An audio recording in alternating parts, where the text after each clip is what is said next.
Hello friends, मेरा नाम है डॉक्टर श्रुति सूद और एक बार फिर से आपका हमारे शो में बहुत बहुत स्वागत। आज हम बात करने वाले हैं राइनोप्लास्टी के बारे में।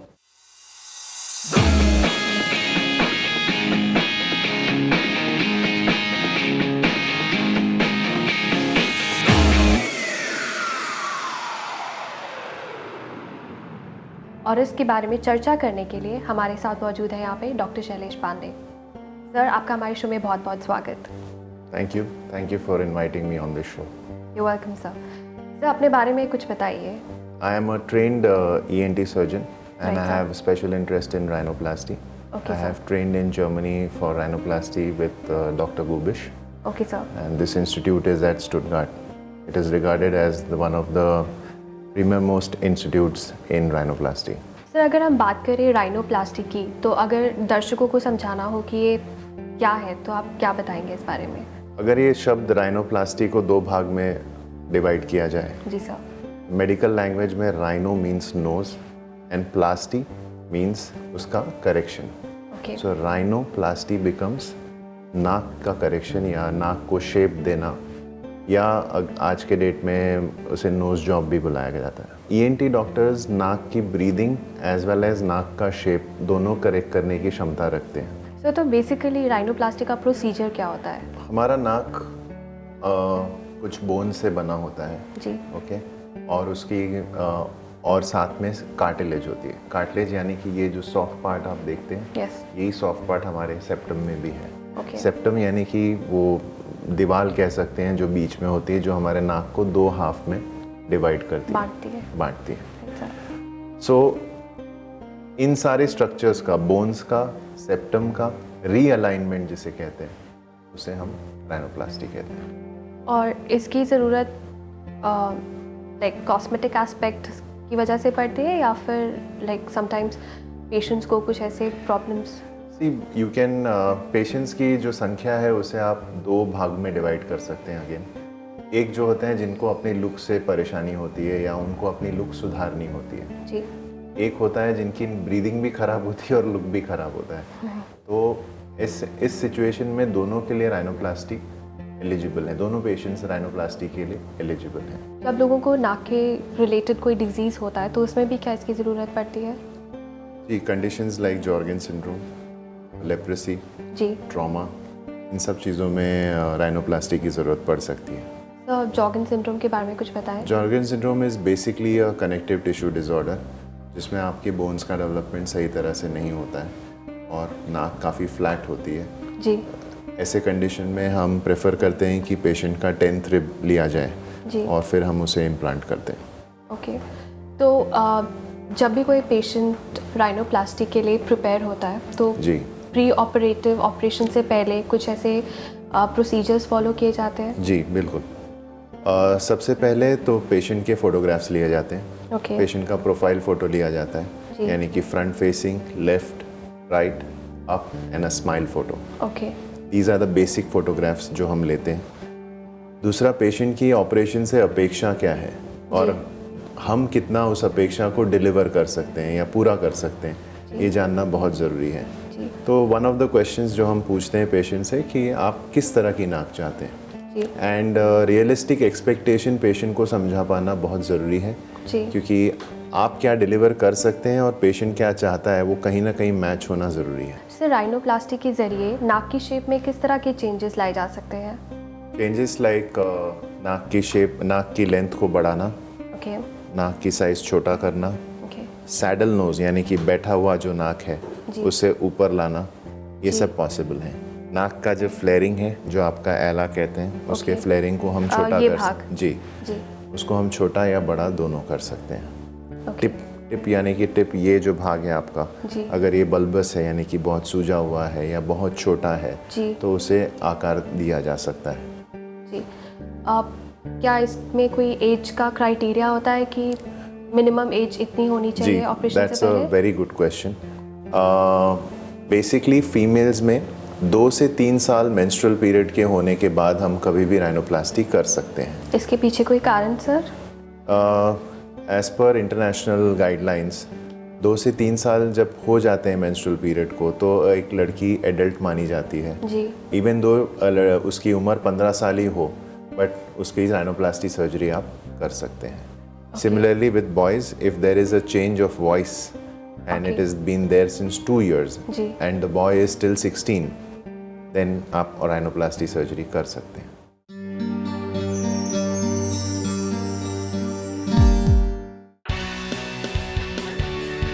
एक बात पूछूं, ये बड़े बड़े शानदार जिम देख के आपका मन करता होगा ना टोले शोले बनाने का, पर कभी समय का अभाव तो कभी पैसे का, और कभी ना समय ना पैसा, बस इतनी सी बात। बड़े बड़े फिल्म स्टार्स के इंस्ट्रक्टर आपको बताएंगे कि घर बैठे कौन सी एक्सरसाइज कर आप जिम का फायदा उठा सकते हैं।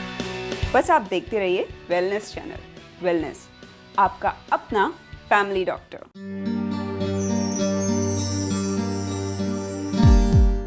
सर, सर्जरी से जुड़े क्या कोई रिस्क्स भी होते हैं लाइक पेशेंट को? जी देखिए, कोई भी सर्जरी करने के पहले हम पेशेंट का सारे ब्लड टेस्ट, सारा what you call fitness test किया जाता है। राइट। रिस्क में जनरली अगर आप ट्रेन्ड हैंड हैं और अगर एक ट्रेन्ड सर्जन से आप सर्जरी करा रहे हैं तो वैसे ऑपरेटिव रिस्क मिनिमल होता है। जी। Anaesthesia risk is always explain to the patient, पहले से एनेस्थीसिया कौन सा है। मोस्ट 99.9% ये जनरल एनेस्थीसिया में ही किया जाता है। Right sir. तो एनेस्थीसिया रिस्क हमारे एनेस्थेटिस्ट समझाते हैं जी। और surgical risk as a surgeon मैं समझाता हूँ पेशेंट को। जी। In a trained hand risk ऐसा कुछ ड्रास्टिक नहीं है, Right. बट किताबों में जो लिखा गया है वो CSF rhinorrhoea, trauma to the eye और नेजल स्ट्रक्चर्स को कुछ ट्रॉमा होना, ऐसे पॉसिबिलिटीज़ हैं। तो लाइक दर्शकों के लिए can we explain CSF rhinorrhoea? CSF यानी कि सेरेब्रोस्पाइनल फ्लूइड, ये आपके ब्रेन के सराउंडिंग टिश्यूज़ में प्रेजेंट रहता है, राइट फ्रॉम आपके ब्रेन से लेके आपके स्पाइनल कॉर्ड तक रहता है। जी। ठीक है।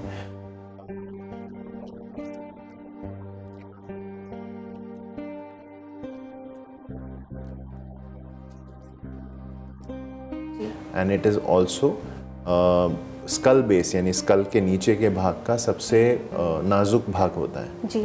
तो अगर आप राइनोप्लास्टी के समय जब आप बोन तोड़ते हैं जी। तो बोन तोड़ते समय अगर आप एक लेवल हाइट के ऊपर ज़्यादा चले गए, यहाँ पर खास करके, जी। तो CSF लीकेज हो सकती है।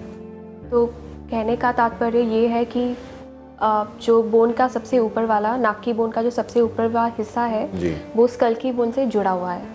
वेल नॉट, हाँ जुड़ा हुआ है, but that is not exactly the level. आपका लेवल आपके आईब्राउ या आपके ये मीडियल कैंथस के लेवल पे आता है, उसके ऊपर हम नहीं जाते। उसके ऊपर नहीं जाते। और अगर बाई चांस गलती से हो गया तो we are trained. That is why an ENT surgeon doing a rhinoplasty is a better prospect, because ENT surgeon is trained to close the CSF leakage also. Okay, but अगर God forbid अगर ये situation आ जाती है तो patient को क्या तकलीफ होती है? देखिए, ये ऑन टेबल सिचुएशन है। हम पेशेंट को इस सिचुएशन से डील करके ही बाहर लाते हैं एनेस्थीसिया के बाद। तो जो ये लीकेज हुई है उसकी ग्राफ्टिंग की जाती है, यानी कि हम अपने पैर से, थाई में से एक टिश्यू का लेयर लेते हैं और वो लेयर हम ऊपर इम्प्लांट करते हैं जिससे वो लीकेज बंद हो जाए। जी सर, बिकॉज राइनोप्लास्टी जैसे आपने कहा एक प्लास्टिक सर्जरी है नोज़ की, तो जो इसमें प्रोडक्ट्स यूज़ किए जाते हैं क्या वो सिलिकॉन ही है या फिर नहीं? ENT surgeons basically autologous graft ही यूज़ करते हैं। ऑटोलॉगस मीन्स आपके शरीर का ही भाग होता है। ओके। अमूमन जब हम नाक की सर्जरी करते हैं तो हम नाक का जो सेप्टम होता है वो उसे यूज़ करते हैं। ओके। अगर वो सेप्टम यूज़ करने लायक या is big enough as we say, तो हम उसको रीफैशन, रीशेप करके नोज़ के अंदर यूज़ करते हैं। ओके। अगर सेप्टम पूरा नहीं पड़ रहा है, यानी कि पेशेंट की सेकेंड सर्जरी है, थर्ड सर्जरी है, और पहले भी सर्जरी करा चुका है पेशेंट, तो ऐसे सिचुएशन में कॉन्का यानी कि ये पीछे का भाग, ये पीछे से कट करके लिया जाता है, नज़र नहीं आता है। एंड ऑल्सो 10th रिब यानी कि 10वां रिब जो है आपका, वो भी कॉस्टोकॉन्ड्रल यानी कि कार्टिलेज से बना हुआ है, तो वहाँ वो रिब हम यूज़ करते हैं। तो बिकॉज आपने कहा कि जनरल एनेस्थीसिया में होती है सर्जरी, तो जनरल एनेस्थीसिया की अपनी भी कॉम्प्लिकेशंस होती है, तो मैं मान के चलती हूँ कि ये सर्जरी बड़ी है। जी।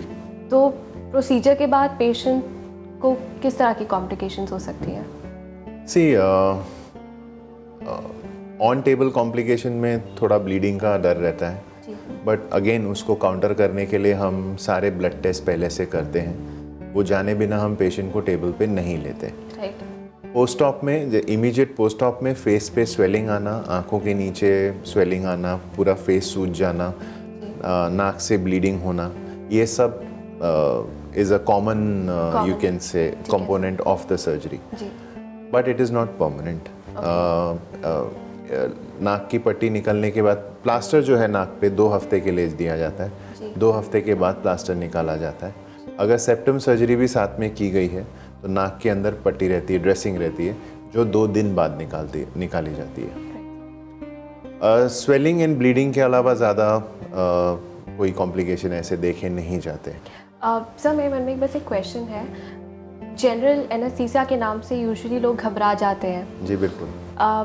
क्योंकि नाक एक बहुत ही छोटा हिस्सा भाग है हमारे शरीर का, तो इसमें जनरल एनेस्थीसिया की ज़रूरत क्यों पड़ती है? देखिए, very good question again. Anaesthetist और ईएनटी डॉक्टर दोनों सेम फील्ड में काम करते हैं, यानी कि अगर आप ईएनटी डॉक्टर से सर्जरी फील्ड पूछेंगे तो मुंह, नाक और कान उसकी सर्जिकल फील्ड है। जी सर। एनेस्थीसिया देना हो तो भी वो मुंह से ही एनेस्थीसिया, यानी कि जनरल एनेस्थीसिया देने के लिए ट्यूब जो है वो मुंह के द्वारा ही डाली जा सकती है, नाक के द्वारा डाली जा सकती है, बिकॉज श्वास लेना एक आवश्यक नेसेसिटी है जीवन के लिए। तो ट्यूब डाल के, यानी कि एनेस्थीसिया का, जनरल एनेस्थीसिया का ट्यूब डाल के ही सर्जरी की जाती है। ओके। अगर मैं नाक की सर्जरी कर रहा हूँ और पेशेंट को सिर्फ नींद की दवा या सिर्फ केवल लोकल एनेस्थीसिया दिया गया है, तो ब्लड ट्रिकल होना, ब्लड गले में जाना, उसको उस वक्त सफोकेशन फील करना, सांस नहीं ले पाना क्योंकि उसके गले में ब्लड भरा है, ये सारे कॉम्प्लिकेशंस हो सकते हैं। तो इन्हीं को अवॉइड करने के लिए हम जनरल एनेस्थीसिया देते हैं, जिसमें पेशेंट सुरक्षित है, उसका ब्रीदिंग सुरक्षित है, ब्लड प्रेशर, सब चीज़ एनेस्थेटिस्ट ध्यान दे रहा है। Right sir. और मी एज अ सर्जन मैं अपना काम कर रहा हूँ जो राइनोप्लास्टी।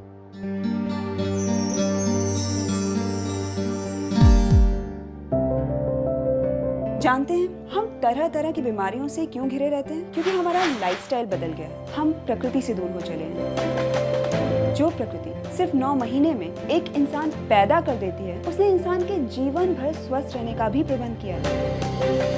बस जरूरत है उसे पहचानने की। ये फल, साग, सब्जियां, मेवे, मसाले, दूध, दही किस लिए हैं? हवा, पानी, नींद प्रकृति के उपहार ही तो हैं। बस जरूरत है प्रकृति के करीब आने की। कैसे? हम बताएंगे। आप बस देखते रहिए वेलनेस चैनल। वेलनेस, आपका अपना family doctor.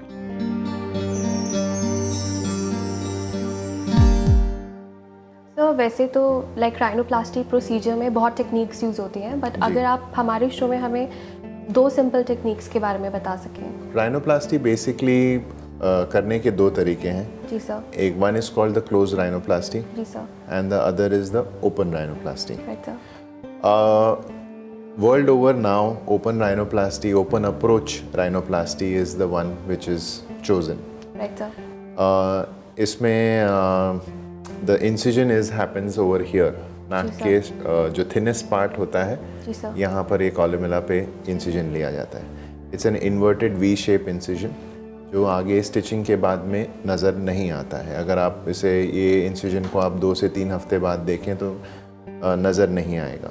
Ji sir. I am practicing open approach rhinoplasty. Right sir. Though there is also a close rhinoplasty also available. So closed में क्या फ़र्क होगा? Well, closed rhinoplasty is done through inside only. No incisions are made on the external. Especially osteotomies जो होती हैं, जो नाक की बोन को रीशेप करके, तोड़ के जो रीशेप किया जाता है, वो अंदर से इंसिजन लिया जाता है, नाक के अंदर से। Wherein open approach में, external approach में हम यहाँ बाहर से इंसिजन लेते हैं। सर जैसे आपने बताया कि पहले पेशेंट्स कुछ डिमांड करते हैं कि राइनोप्लास्टिक सर्जरी बार बार रिपीट करनी पड़ती है, बट इसकी मैक्सिमम लिमिट कितनी है? वेल, राइनोप्लास्टी सर्जरी मल्टीपल टाइम्स की जा सकती है। जी sir. As a surgeon I would prefer that rhinoplasty first go में ही अच्छा रहे। तो सर लाइक एक प्रोसीजर से अगर पेशेंट रिपीट करता है तो दोनों के बीच में कितना गैप रहना चाहिए? 2 राइनोप्लास्टी के बीच में एटलीस्ट 2 से 3 महीना एटलीस्ट गैप होना चाहिए। गैप होना चाहिए। क्या ये सर्जरी एक आम आदमी के लिए अफोर्डेबल है? जी बिल्कुल अफोर्डेबल है। चैरिटेबल सेंटर्स में आप कराएंगे तो आपको डेफिनेटली अफोर्डेबल रहेगा। Right sir. प्राइवेट सेटअप में अप्रॉक्सीमेट कॉस्ट इसका 75 to 80,000 तक जाता है। सर क्योंकि जैसे हमने पहले बात किया लाइक कॉस्मेटिक अवेयरनेस इतना ज़्यादा हो गया है लोगों में, और कई बार आपने बोला कि लोगों में अनरियलिस्टिक एक्सपेक्टेशंस होती हैं। जी is there a psychological component to it as well? जी बिल्कुल। जैसे पेशेंट एक अपेक्षा लेके आता है हमारे पास, अप्रोच करता है कि हमें सर्जरी करानी है, उसी दौरान पेशेंट इंटरव्यू के दौरान जब हम सवाल पूछते हैं तो हम पेशेंट की माइंडसेट को भी समझने की कोशिश करते हैं। जी सर। कभी कभी पेशेंट अनरियलिस्टिक एक्सपेक्टेशन रखता है, चाहता है कि मेरी नाक एक पर्टिकुलर वे हो जाए जो उसके चेहरे के हिसाब से सूटेबल नहीं होती है। Right sir. एंड और आप कितना भी बेस्ट जॉब कर लें, ऐसे पेशेंट्स आपको आगे चल के अनसेटिस्फाइड रह सकते हैं। सो कई बार हम पेशेंट्स को साइकाट्रिक इवैल्यूएशन यानी कि साइकोलॉजिकल एक प्रोसेस के थ्रू डालना पसंद करते हैं, so that their mental state of mind is also aware to us, and हम कितना चीज़ उसे प्रॉमिस कर सकते हैं राइनोप्लास्टी में, वो हिसाब से हम accordingly we tell what we can do to the patient. और आपके एक्सपीरियंस में इससे पेशेंट की अप्रोच में कुछ फ़र्क पड़ा है? जी बिल्कुल पड़ता है, because we are able to counsel them better. We can tell them, because when we do a pre-op evaluation, we also use some digital technology to show the patient उसकी नाक किस तरह लग सकती है। Right, sir. और इस तरह से हम उसकी एक पहले से एक कंसेंट ले लेते हैं कि देखिए ये हम कर सकते हैं आपके लिए। Right, sir. तो if the patient is better prepared in a better frame of mind, his acceptability is better. So definitely psychological evaluation or counseling definitely helps. Right, sir. So just one last question from you. Because you're yourself a ENT surgeon, is there a difference being a rhinoplastic surgeon separately, or it's a specialty that everyone has to do? No, rhinoplasty surgery is a choice that you can make. It's an advance to your already training in ENT surgery. Yes, sir. Rhinoplasty is, well, it may look simple to many surgeons, but it requires a lot of training. Right, yeah, a lot of understanding and knowledge of the subject, lot of patience, because the learning curve is slow, yes, and a very good surgical hand, right, to sir. give a good result to the patient. Thank you so much sir, आपने अपना कीमती time निकाल के हमारे साथ बहुत सारी important information share की। Thank you for having me. तो दर्शकों, ये थे हमारे साथ डॉक्टर शैलेश पांडे। अगली बार आप लोगों के साथ दोबारा मुलाकात होगी और हम दोबारा किसी मशहूर हस्ती के साथ किसी और बीमारी के बारे में बात करेंगे। तब तक के लिए देखते रहे वेलनेस चैनल।